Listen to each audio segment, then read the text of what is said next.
Good morning, dear Thai Sangha. You see Brother Bhante is with the guitar, so are you ready?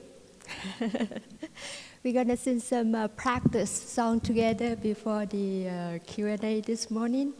There's so many of you. Look at that. We're so happy. Where are you from? Thank you and welcome. Please have your seat. Sit relaxedly. We at home, we have arrived. This is where we want to be. And here's the song and Brother Bhante. Okay. So can you turn on the guitar? Turn on.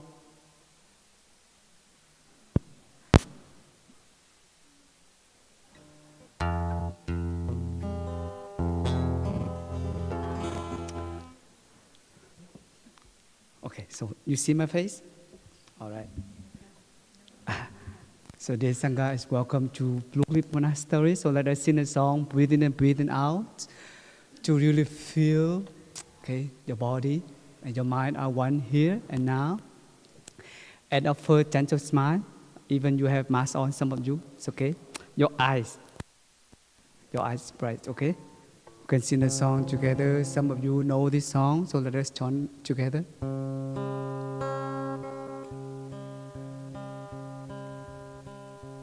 Breathing in, breathing out, breathing in, breathing out. I am blooming as a flower. I am fresh as a dew. I am solid as a mountain. I am firm as the earth. I am free. Breathing in, breathing out, Breathing in, breathing in, breathing out. I am water.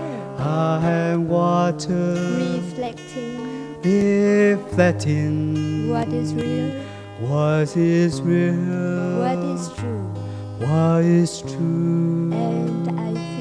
And I feel